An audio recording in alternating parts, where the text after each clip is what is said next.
এইটো হিমন্ত বিশ্ব শৰ্মাৰ চুটলিমি মতে কৈছে। আগদিনাখন হিমন্ত বিশ্ব শৰ্মাৰ লগত আজমল চাহাবে কথা পাতি লৈছে আৰু পিছদিনাখন কৈছে এইটো কথা সকলোৱে জানে। বদৰুদ্দিন আজমলে হিমন্ত বিশ্ব শৰ্মাৰ সহযোগিতা নহ'লে, দিল্লীৰ বিজেপি চৰকাৰৰ সহযোগিতা নহ'লে অগৰুৰ বিজনেছ এনেকৈ অবাধ হাৰত কৰি থাকিব পাৰে নেকি?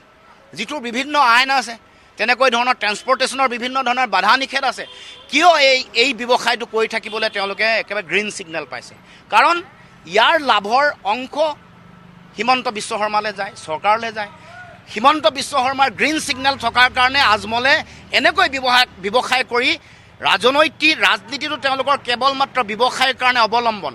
সেইকাৰণে আজমলে কোৱা এইবোৰ কথাৰ লগত হিমন্ত বিশ্ব শৰ্মাৰ পৰা চুটলিপি লোৱা, আগদিনাখন অনুমতি লোৱা কথা জড়িত হৈ আছে। কথাটো হৈ গ'ল, হিমন্ত বিশ্ব শৰ্মাই অকলে সাম্প্ৰদায়িক পৰিৱেশ সৃষ্টি কৰিব পৰা নাই।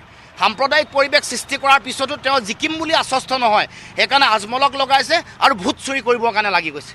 এতিয়া একমাত্ৰ নিজৰ জীৱন বচাবলৈ, জেললৈ যোৱাৰ পৰা নিজকে বচাই ৰাখিবৰ কাৰণে হিমন্ত বিশ্ব শৰ্মাৰ একমাত্ৰ নিৰ্বাচনত জিকাৰ কাৰণে তেওঁৰ কৌশলটোৱে হ'ল ভোট চুৰি কৰা।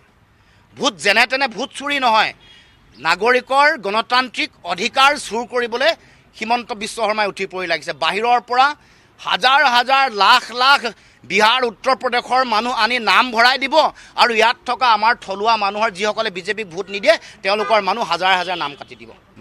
মৃত নোহোৱা মানুহ, যিসকল মানুহ ঢুকুৱা নাই, মৃত্যুমুখত পৰা নাই, তেওঁলোকৰ বিৰুদ্ধে বিজেপি দলৰ বহুত কৰ্মকৰ্তাই সুপৰিকল্পিতভাৱে কমপ্লেইন দি তেওঁলোক মৃত বুলি ঘোষণা কৰিছে। জীয়াই থকা মানুহে আমি মৃত নহয় বুলি আহি আন্দোলন কৰিব লগা হৈছে। বহু মানুহ পাৰ্মানেণ্টলি শ্বিফটেড হোৱা বুলি তেওঁলোকে অভিযোগ দিছে। এই সকলো কথাৰ তেওঁলোকৰ লক্ষ্য তেওঁলোকে জানে। তেওঁলোকৰ সভাপতিগৰাকীয়ে বিজেপিক ভোট নিদিয়া মানুহৰ তালিকা উলিয়াবলৈ কৈছে। তাৰ আগত 31টা বিধানসভা সমষ্টিত তেওঁলোকে 10,000কৈ ভোট কটাৰ লক্ষ্য আছিলে।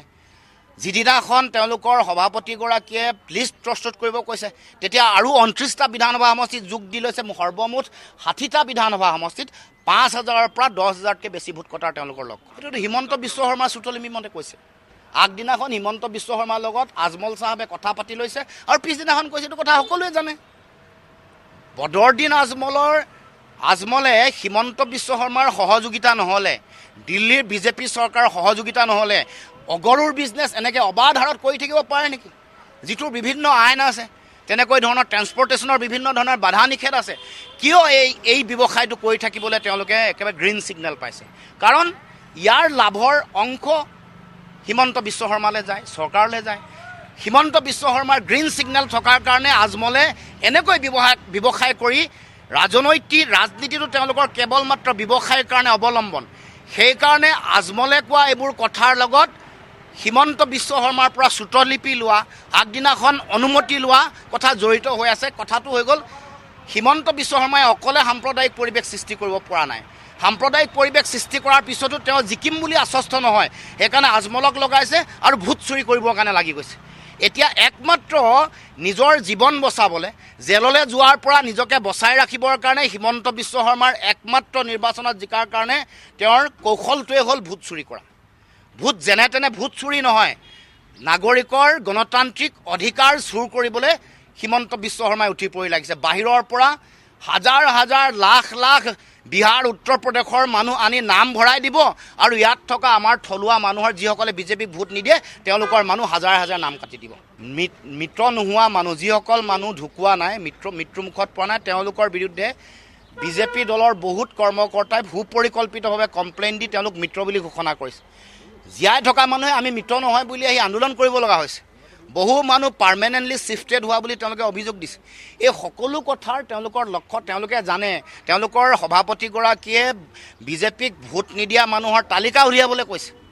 তাৰ আগত 31টা বিধানসভা সমষ্টিত তেওঁলোকে 10,000কৈ ভোট কটাৰ লক্ষ্য আছিলে। যিদিনাখন তেওঁলোকৰ সভাপতিগৰাকীয়ে লিষ্ট প্ৰস্তুত কৰিব কৈছে, তেতিয়া আৰু 29টা বিধানসভা সমষ্টিত যোগ দি লৈছে। সৰ্বমুঠ 60টা বিধানসভা সমষ্টিত 5,000ৰ পৰা 10,000কৈ বেছি ভোট কটাৰ তেওঁলোকৰ লক্ষ্য।